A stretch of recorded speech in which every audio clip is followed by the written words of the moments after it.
नमस्कार, स्वागत है आप सभी का। ग्लोबल अड्डा आप देख रहे हैं और मैं हूं आपके साथ पुनीत मिश्रा। दरअसल एक बार फिर से इजराइल से जो खबर निकलकर सामने आई है वो चौंका रही है, क्योंकि अभी अभी कुछ दिन हुए जब डोनाल्ड ट्रंप पहुंचे थे और गाज़ा में शांति के प्रस्ताव पर उन्होंने कई बातें कही थी, शांति हो गई और उसके बाद फिर बीच में खबर भी आई कि इजराइल की तरफ से हमले भी किए गए गाज़ा में। तो ये मामला चल रहा था, लेकिन इस बीच वेस्ट बैंक को लेकर बीच में खबर आई थी कि वेस्ट बैंक पर अगर इजरायली कब्ज़ा होता है या कब्ज़ा करने की कोशिश की जाती है तो उसे सऊदी और दूसरे मिडिल ईस्ट के देश जो हैं उन्होंने इसे रेड लाइन करार दिया था। लेकिन अब हुआ क्या है? दिलचस्प बात यह है कि इजराइल की जो संसद है उसमें, जिसे कनेसेट कहा जाता है, इजरायली संसद को कनेसेट कहा जाता है, यहाँ पर एक प्रस्ताव लाया गया और प्रस्ताव क्या लाया गया कि ये जो वेस्ट बैंक है इसको कब्जा ना है, इसके ऊपर हमारा अधिकार है और इसको हम कब्जा करेंगे। ये इजराइल की संसद में प्रस्ताव लाया गया। अब जैसे ही ये प्रस्ताव की खबर आती है, इसके बाद जाहिर सी बात है कि मिडिल ईस्ट में उथल पुथल मच जाती है। कई मुस्लिम देश नाराज़ हो जाते हैं, क्योंकि इसके पहले जब गाज़ा में लगातार कार्रवाई इजराइल की चल रही थी तब वेस्ट बैंक का जिक्र आया था और तब ये कहा गया था कि इजराइल वेस्ट बैंक पर भी कब्जा करने की कोशिश में है। लेकिन दूसरे जो मुस्लिम मुल्क हैं या मिडिल ईस्ट के देश जो हैं वो इस बात को लेकर हमेशा ये कहते नज़र आए थे कि वो रेड लाइन को क्रॉस अगर किया तो अंजाम बुरा होगा। और हुआ भी यही है कि अब जब इजराइल की ये संसद जो है कैनेसेट, इसमें वेस्ट बैंक, जो कि इजरायली भाषा में अगर कहा जाए तो जूडिया और समरिया इसे कहा जाता है, इसको आधिकारिक रूप से इजराइल में एनेक्सेशन करने वाले एक बिल को प्रारंभिक रूप से मंजूरी मिल गई है। और ये बिल फ़िलिस्तीनी क्षेत्र के इजरायली कानून के अधीन लाने का प्रयास है। मतलब ये कि वैसे तो वेस्ट बैंक और गाज़ा कुल मिलाकर ये दोनों मिलाकर फ़िलिस्तीन होते हैं, लेकिन फ़िलिस्तीन का ये जो वेस्ट बैंक का क्षेत्र है इसे एक तो अपने कब्ज़े में ले लिया जाए और यहाँ पर इजरायली कानून लागू हो, इसके लिए प्रस्ताव लाया गया था कनेसेट में और शुरुआती तौर पर तो ये पास हो गया। एक अपडेट ये है। अब ये बेसिकली क्या है कि वेस्ट बैंक पर इजरायली संप्रभुता लागू करना, मतलब इजराइल का कानून लागू करना, ये इसके पीछे काम है। और फिर धीरे धीरे यही होगा कि वेस्ट बैंक जो है, जब इजराइल का कानून लागू हो जाएगा तो जाहिर सी बात है कि ये इजराइल का हिस्सा बनाने की कोशिश है। लेकिन मुस्लिम मुल्क बेहद नाराज़ हैं और इसे कब्ज़ा करार दिया गया है कि ये कब्ज़ा करने की कोशिश हो रही है और ये कतई बर्दाश्त नहीं किया जाएगा। ये अंतर्राष्ट्रीय कानूनों का खुला उल्लंघन है, ये भी कहा गया। किसके द्वारा कहा गया ये मैं आपको बता देता हूँ। मुस्लिम मुल्क खुलकर इजराइल के ख़िलाफ़ आ गए हैं, ललकार रहे हैं कि आप करके दिखाओ, फिर हम बताएंगे कि क्या होगा। दरअसल जॉर्डन, इंडोनेशिया, पाकिस्तान, तुर्की, Djibouti, Saudi Arab, Oman, Gambia, Nigeria, Qatar, Kuwait, Libya, Malaysia, मिस्र, फ़िलिस्तीन, अरब लीग और इस्लामी सहयोग संगठन यानी कि OIC ने इसको लेकर एक जॉइंट स्टेटमेंट जारी किया है और ये बताया है कि ये मनमानी कोशिश जो की जा रही है ये अंतर्राष्ट्रीय कानूनों का खुला उल्लंघन है।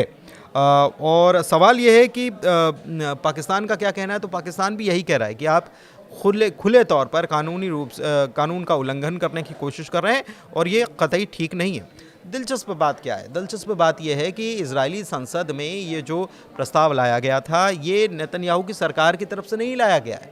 ये नेतन्याहू की सरकार ने नहीं लाया, बल्कि ये विपक्षी पार्टी के द्वारा लाया गया प्रस्ताव है और नेतन्याहू ने कहा है कि ये किसी भी कीमत पर यह संभव नहीं है। और हालांकि एक बात ये भी है कि नेतन्याहू पहले इसी का समर्थन करते हुए नजर आ रहे थे और वेस्ट बैंक को कब्जाने की कोशिश उनकी थी। लेकिन अब नेतन्याहू ये कह रहे हैं कि ये संभव नहीं है और ये गलत तरीक़ा है और ये सबसे बड़ी बात ये कि विपक्ष ये जो प्रस्ताव लेकर आया है ये स्थितियों को और बिगाड़ने का काम करेगा। यही बात मुस्लिम मुल्क भी कह रहे हैं कि अभी हाल ही में गज़ा का मामला शांत हुआ है और ऐसे में अगर कोई एक नया मोर्चा खोलने की कोशिश है तो फिर मुस्लिम मुल्क जो हैं उसको उस तरीके से हैंडल करने के लिए तैयार है। अच्छा, ICJ ने क्या कहा है? ICJ ने भी कहा है कि इजराइल का कब्ज़ा पूरी तरह से अवैध है और फ़िलिस्तीनियों को खुद फैसला लेने का हक उनको है।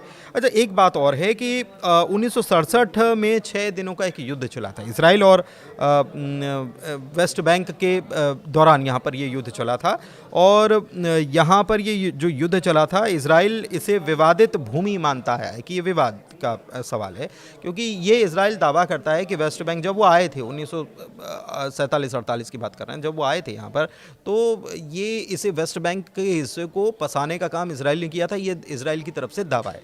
जबकि फ़िलिस्तीनियों का कहना है कि जब बंटवारा हुआ था तो वेस्ट बैंक और गाज़ा उनको दे दिया गया था, तो ये उनका क्षेत्र है, आप इसमें दखल अंदाजी क्यों कर रहे हैं। बीच में भी गाज़ा में ही हमले नहीं हुए थे, वेस्ट बैंक पे भी खूब हमले हुए और खूब वहाँ से खबरें निकलकर सामने आई थी। और संयुक्त राष्ट्र और ज़्यादातर अंतर्राष्ट्रीय समुदाय इसे कब्ज़ा मानते हैं, किसका, इजराइल का कब्ज़ा मानते हैं। 2024 में आईसीजे ने इजरायली कब्ज़े और सेटलमेंट्स को अवैध भी करार दिया था कि ये पूरी तरह से अवैध है।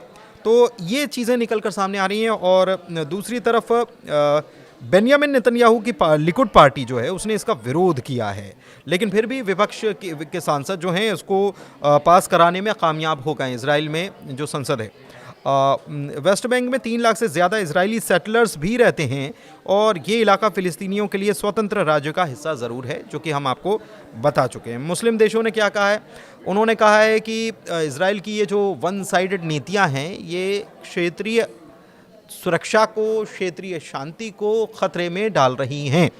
और ओआईसी ने यह कहा है कि कब्जे वाले फ़िलिस्तीन क्षेत्र जैसे गाज़ा, वेस्ट बैंक और पूर्वी जेरूशलम एक भौगोलिक इकाई है और इजराइल का कोई कानूनी दावा इस पर नहीं बनता है। तुर्की के विदेश मंत्रालय ने भी बिलों को ज़ीरो बताया, शून्य बताया और कहा कि इसकी कोई वैधता भी नहीं है।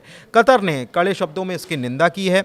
यूएई ने, जो कि अब्राहम अकॉर्ड के तहत इजराइल का एक प्रकार से सहयोगी और इजराइल को मान्यता देने वाला यूएई भी है, लेकिन यूएई ने भी चेतावनी दे डाली है और कहा है कि वेस्ट बैंक का विलय रेड लाइन है और इसे पार नहीं किया जाना चाहिए। सऊदी अरब भी पहले भी ये कह चुका है, लेकिन इस बार जो है इसमें नया अपडेट ये आया है कि इजराइल, पहले तो ये बातें हो रही थी कि वेस्ट बैंक को अपने कब्जे में लिया जाए, लेकिन अब इजराइल की संसद में इसको लेकर एक प्रस्ताव प्राथमिक रूप से तो पास हो गया है।